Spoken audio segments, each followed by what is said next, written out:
ठंड बहुत बढ़ गई थी। अब सुनैना जी को उम्र अधिक होने के कारण खुद के काम भी नहीं हो पा रहे थे। वैसे भी सुनैना जी दिन भर घर में लगे बर्तनों का अंबार घसती रहती, फिर भी बहू उमा उन्हें हर बात पर जलील किया करती। उमा दिन भर अपने दोनों बच्चों में व्यस्त रहती। उमा को तरह तरह के व्यंजन बनाने का बड़ा शौक था। यूट्यूब पर वीडियो देख देख कर उमा तरह तरह के पकवान बनाती, जो सिर्फ पति और बच्चों तक ही सीमित थे। कभी सुनैना जी को तो चखने तक का आग्रह न करती। बेचारी सुनैना जी के हिस्से तो सिर्फ बर्तन आते। उमा पकवान बनाने में पूरी रसोई गंदी कर देती और बहुत सारे बर्तन सिंक में जमा कर देती, जिसे सुनैना जी काम वाली बाई की तरह साफ कर देती। मगर अब ठंड में सुनैना जी से भी ज्यादा काम नहीं हो पा रहा था। आज रात इतने सारे बर्तन कर सुनैना जी कांप उठी थी, क्योंकि असहनीय ठंड पड़ रही थी। सुबह सुनैना जी ने उठकर अपनी चाय बनाई और मन ही मन बुदबुदाई, आज कैसे अपने कपड़े धोऊंगी और कैसे बर्तन करूंगी। थोड़ी देर बाद उन्होंने देखा कि बहू उमा सभी के कपड़े वॉशिंग मशीन से निकाल रही थी। उसने सभी के कपड़े मशीन में धोने डाले थे। सुनैना जी यह देखकर बोली, बहू तुम सभी के कपड़े मशीन में धो रही हो तो मेरे कपड़े भी मशीन में धो देती। मशीन में कपड़े अच्छे से धुल जाते और ठंड भी अब असहनीय हो गई है। ठंड में मेरे हाथ भी सूज जाते हैं। सुनैना जी के मुंह से अभी इतना निकल ही था कि उमा गुस्से में लाल हो गई। बुढ़िया तेरी यह मजाल, तू मुझे अपने कपड़े धोने को बोलेगी?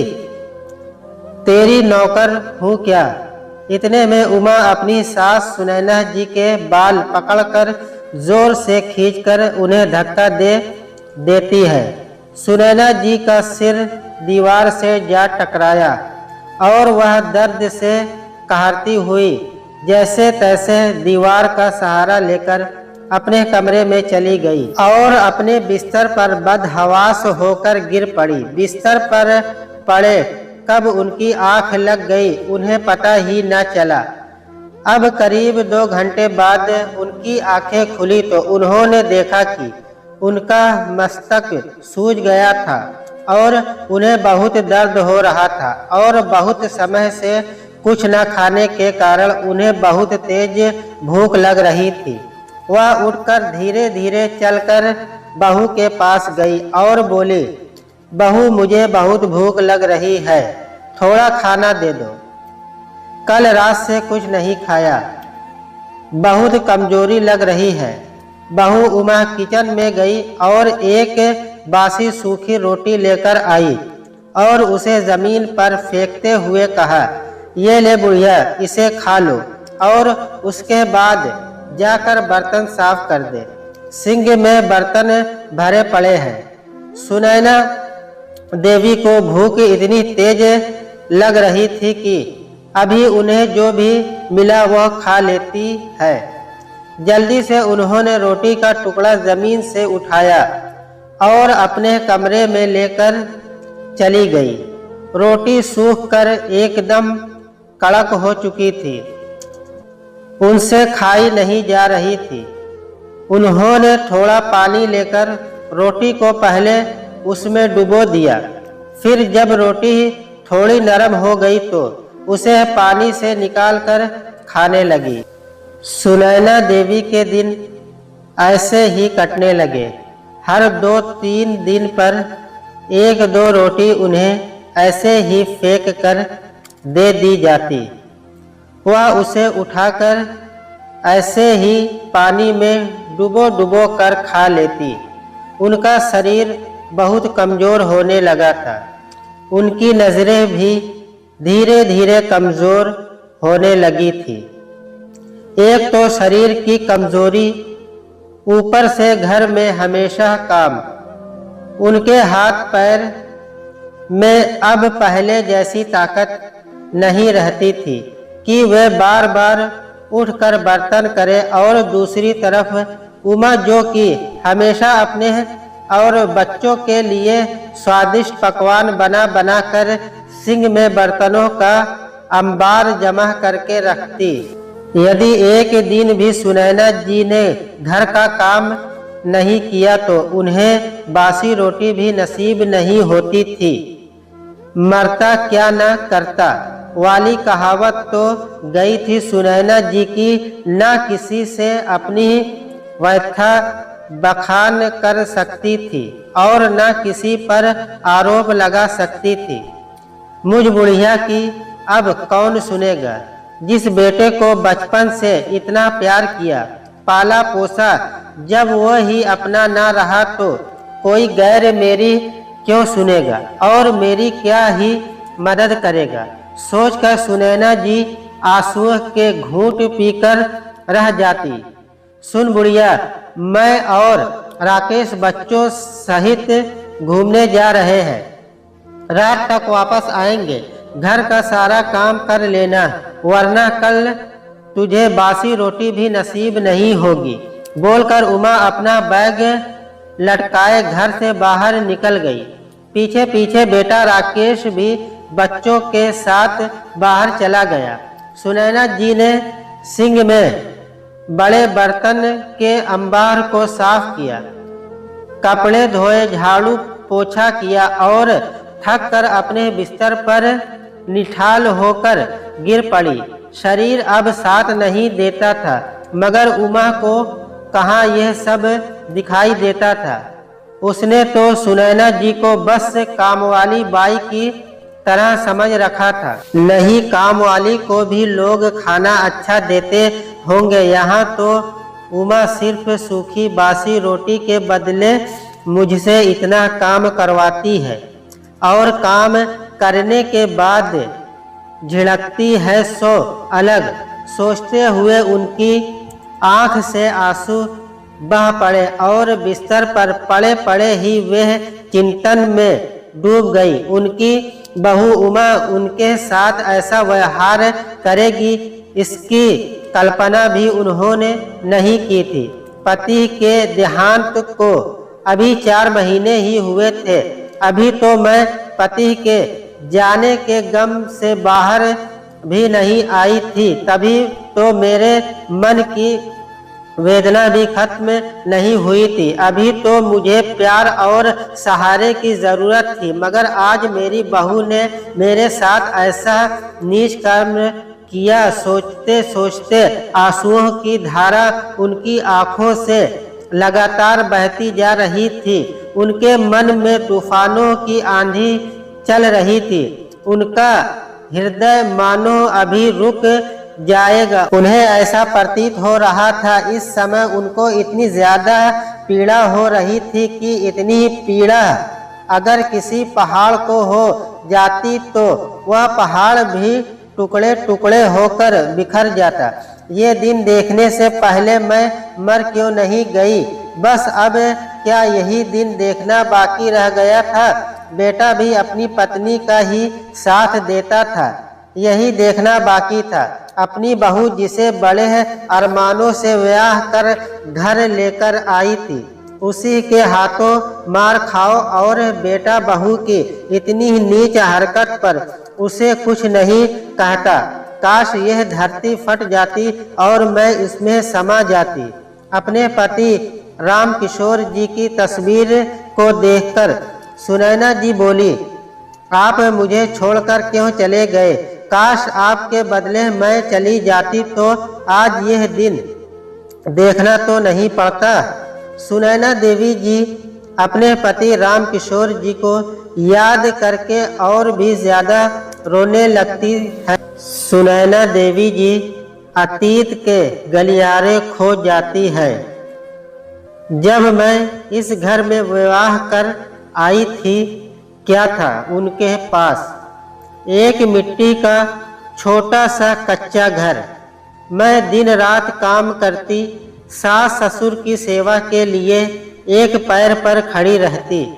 जब मुझे लाख जतन के बाद भी माँ बनने का सुख प्राप्त नहीं हो रहा था। मैंने कितने मंदिरों के चक्कर काटे, कहाँ कहाँ जाकर धागे बांधे, बाबा भगवान दर दर जाकर फरियाद मांगी। तब जाकर शादी के 7 साल के बाद राकेश का जन्म हुआ था। कितने लाड और दुलार से उसे पाल पोसकर बड़ा किया, अपनी खुशियों की आहुति देकर उनकी जिंदगी को रोशन किया, पढ़ाया लिखाया, इस काबिल बनाया कि आज अच्छे पद पर अच्छी कंपनी में कार्यरत है। और उसी बेटे को आज माँ की 2 वक्त की रोटी भी बोझ लग रही है। वही बेटा अब माँ के पास कभी बैठता तक नहीं, एक ही घर में रहकर खैर खबर तक नहीं लेता और बस पूरे दिन पत्नी की गुलामी में लगा रहता है। सुनैना देवी जी पूरी रात रोती रहती है, उनकी आंखें रोते रोते सूज जाती है। उन्हें किसी तरह करार नहीं आ रहा था। बेटा बहू और पोते पोती सभी रात को घर आ जाते हैं, मगर दोपहर से रात और रात से सुबह हो गई थी, लेकिन बेटा बहू उनके पास नहीं आए। इस बात की उन्हें और भी ज्यादा तकलीफ हो रही थी। सुनैना जी सोचने लगी, जब इस घर में मेरी कोई कदर ही नहीं तो मैं इस घर में क्यों रह रही हूँ। मेरी उपस्थिति या अनुपस्थिति से किसी को कुछ फर्क ही नहीं पड़ता। मैं एक दिन कमरे से बाहर न जाऊं तो मेरा हाल पूछने आने वाला कोई नहीं इस घर में। सभी के लिए मर मर के काम करती हूँ, मगर मेरी मौजूदगी का किसी को एहसास नहीं। सुनैना जी ने अपने आंसू पोंछे और खड़ी हुई। बस अब बहुत हुआ, आज कुछ न कुछ फैसला तो लेना ही पड़ेगा। बहुत कर ली बेटा बहू ने अपनी मनमानी, सब कुछ सहन कर रही हूँ, इसका मतलब ये तो नहीं कि मैं कुछ कर नहीं सकती। कल भी तो भैया का फोन आया था, बोल रहे थे 2-4 दिन यहाँ आ जा, मन बहल जाएगा तो क्यों ना उनके घर ही चली जाऊं। सोचकर सुनैना जी ने एक बैग लिया और उसमें उन्होंने अपने कुछ कपड़े रखे, जमीन और घर के कागजात रखे, जितना भी गहने उनके पास थे अपने बैग में रखे और अपने घर से निकल पड़ी। जब घर से बैग लेकर जा रही थी तो बेटे और बहू ने उन्हें रोकने की कोशिश तक नहीं की। सुनैना देवी जी घर से सामान लेकर निकल तो चुकी थी, किंतु उनके हृदय में अनेक प्रकार की दुविधा ने जन्म ले लिया, क्योंकि जब से सुनैना देवी जी इस घर में बहू बनकर आई थी, तब से कभी भी ऐसे सामान के साथ में मायके नहीं गई थी। ससुराल की जिम्मेदारियों ने सुनैना जी को इस कदर बांध दिया था, कभी ऐसी नौबत ही नहीं आई कि सामान लेकर मायके जाना पड़े। एक रात के लिए राम किशोर जी के साथ अपने मायके जाती थी और वापस उन्हीं के साथ लौटकर आ जाती थी।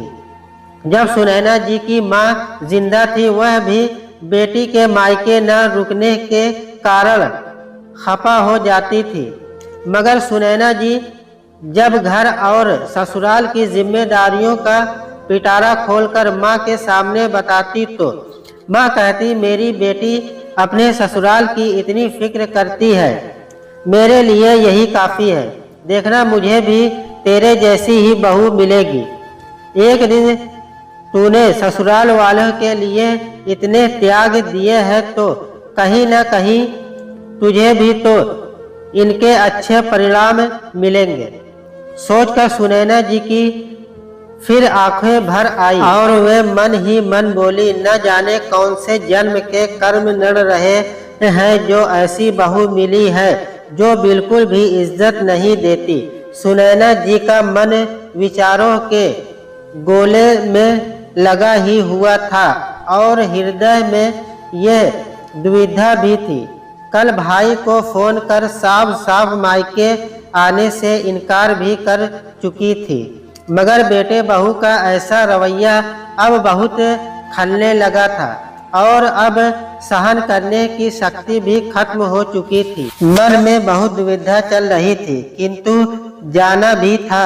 सुनैना जी ने बहुत साहस के साथ भाई के घर में कदम रखा। भाई ने दरवाजा खोला।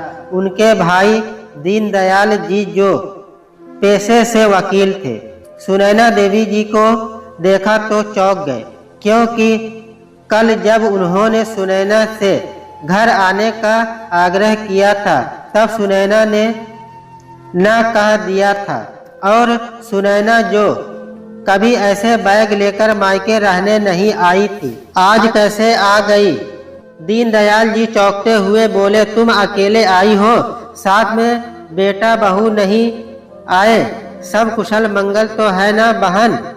तभी भाभी भी अंदर से आई और अपनी ननद को देखकर प्रसन्न हो गई। अरे दीदी, आप कितना अच्छा लग रहा है आपको देखकर। दीदी अंदर आइए। आप तो वही खड़ी हो गई हैं। हाँ हाँ दीदी अंदर आओ। सुनैना देवी जी ने अपना सामान एक तरफ रखा और वहीं सोफे पर बैठ गई। भाभी ने सुनैना देवी को पानी पिलाया, फिर उनके लिए खाना लेने चली गई। सुनैना देवी जी के चेहरे पर परेशानी का साया था, जो कि साफ साफ दिखाई पड़ रहा था। भाई ने पूछा, सुनैना क्या बात है? मैंने तुम्हें कभी ऐसे आते हुए नहीं देखा और ना ही कभी तुम इतने सामान के साथ आई हो। सब कुशल मंगल तो है ना? कोई बात तो नहीं है ना? सुनैना देवी जी के भाई दीनदयाल जी ने विचार पूर्वक प्रसन्न किया। नहीं नहीं भाई, ऐसी कोई बात नहीं है। तुम तो जानते हो, राम किशोर जी के जाने के बाद मैं किसी तरह से संभली हूँ। उनके रहते किसी भी दिन घर में मायूसी नहीं रही। जब देखो कुछ न कुछ करते ही रहते थे तो मन लगा रहता था, किंतु अब तो जैसे घर में मातम पसरा रहने लगा है। किसी काम में मन नहीं लगता है। काम तो सारे हो जाते हैं, किंतु वह बात नहीं जो रामकिशोर जी के रहते थी। इसलिए कुछ दिन यहाँ रहने आई हूँ। सुनैना देवी जी ने दुखी मन से उत्तर दिया। हाँ बहन, अच्छा किया, तुम्हारा ही घर है, जितने दिन रहना है रहो। दीनदयाल जी बोले। तभी भाभी खाना लेकर आ जाती है। सुनैना देवी जी भोजन करती है, फिर अपना सामान उठाकर कमरे में चली जाती है। सामान रखकर बिस्तर पर बैठ जाती है। कुछ देर ख्यालों में डूबी रही, फिर बिस्तर पर लेट गई।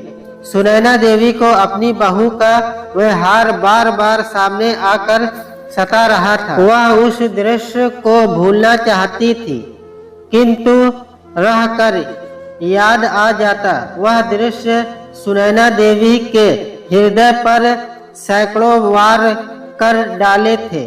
उस दृश्य ने जैसे वह फिर से उस घर में जाएगी जहां उसकी कोई इज्जत ही नहीं। वह किसी से कुछ नहीं कहती, बस अंदर ही अंदर घुट रही थी। आंखों में आंसू भी बहने लगे तो साफ कर देती थी। रात की नींद भी उड़ गई थी। जबरदस्ती आंखें बंद करती, फिर खोल लेती। फिर कहीं जाकर आधी रात में जाकर नींद आई। अगली सुबह उठकर नाश्ता करके सुनैना जी ने सोचा कि आज शायद बेटा बहू पोता पोती कोई तो आएगा मुझे लेने। वह प्रतीक्षा में थी कि कोई आएगा तो चली जाऊंगी। आखिर भाई के घर भी तो बोझ नहीं बन सकती। भाभी क्या सोचेंगी। सुनैना जी दरवाजे की ओर देखती रही। देखते देखते शाम का समय आ गया। सुनैना जी दरवाजे की ओर देखती, फिर कुछ सोचकर रह जाती। अब रात का समय हो गया। भोजन करके फिर से अपने बिस्तर पर लेट गई और सोच में डूब गई। सोचते सोचते नींद में खो गई। सुबह सवेरे जागी तो सोचा आज मैं चली जाऊंगी। ऐसे ही 15 दिन बीत चुके थे। बेटा बहू तो यही सोच रहे थे, बुढ़िया गई बला टली, बुढ़िया जाएगी कहाँ, अपने भाई के घर जाकर बैठी होगी। कुछ दिन बाद खुद ही लौटकर वापस आ जाएगी। और रही बात जायदाद की, तो माँ है हमारी, लेकर कहाँ जाएगी।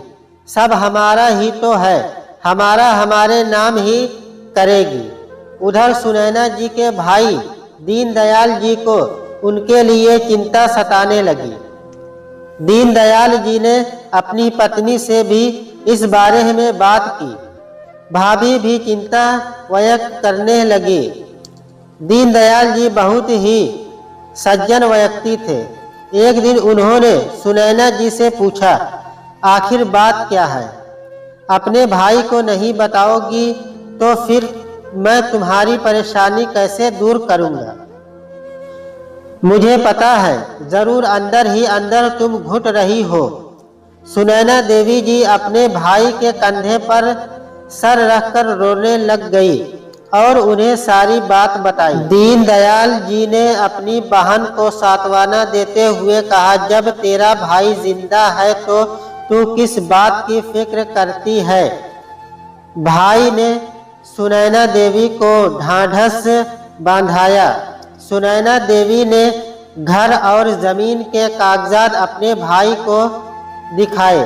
कुछ दिन बाद भाई ने घर और जमीन बेचने की कागजी कार्रवाई पूरी करवाई। घर और जमीन किसी बिल्डर को बेच दी, जहां पर वह फ्लैट बनवाने वाले थे। घर और जमीन बेचकर जो पैसे आए उसे उन्होंने अपने घर के पास ही एक छोटा सा घर सुनैना देवी के नाम से खरीद लिया और बाकी के पैसों बैंक में सुनैना देवी के नाम से जमा करवा दिया, जो उनके मरने के बाद वह पैसे पास के ही एक वृद्ध आश्रम को दे दी जाएगी। बेटे बहू को कोर्ट के तरफ से घर खाली करने का नोटिस भिजवा दिया गया। नोटिस मिलते ही बेटे बहू के पैर के नीचे की जमीन खिसक गई। उनके चेहरे की हवाइयां उड़ गई। भागते भागते बेटे बहू अपनी माँ के पास पहुँचे। आखिरकार माँ के पैरों में गिर गए। माँ, हमें माफ कर दीजिए, हमारे साथ ऐसा मत करिए। अब हमसे आगे ऐसी गलती नहीं होगी। चलिए हम सब मिलकर एक साथ रहेंगे। बहू भी सुनैना देवी के पैरों में गिरकर माफ़ी मांगने लगती है। माँ जी, मुझे माफ़ कर दीजिए, मैं आपकी खूब सेवा करूँगी। सुनैना देवी ने कहा, वह तो राम किशोर जी सब मेरे नाम कर गए, इसलिए आज मैं यहाँ खड़ी भी हूँ, नहीं तो तुम लोगों ने तो मुझे जीते जी मार ही डाला था। तुम लोगों ने जब मेरी सुध ना ली तो अब मैं क्यों तुम्हारी सुनूं। एक माँ तुम्हें क्षमा कर भी दे, लेकिन ये एक विधवा बूढ़ी औरत तुम्हें क्षमा नहीं करेगी। तुम लोगों ने इतने दुख दर्द दिए, इतने घाव दिए हैं कि यह मोम जैसा दिल पत्थर बन चुका है। जो दर्द में सह चुकी हूँ उसका बदला तुम कभी भी नहीं उतार सकते, इसलिए तुम्हारी यही सजा है। अब कहीं भी जाकर रहो। अब आगे की जिंदगी मुझे सुख शांति और चैन से जीनी है। इतना कहकर सुनैना देवी अपने घर में चली गई। यह सुनैना जी का अंतिम फैसला था। बेटे बहू मुंह लटकाए खड़े देखते रह गए। दोस्तों, कहानी कैसी लगी कमेंट में हमें ज़रूर बताएं। चैनल पे नए हैं तो एक लाइक और सब्सक्राइब करना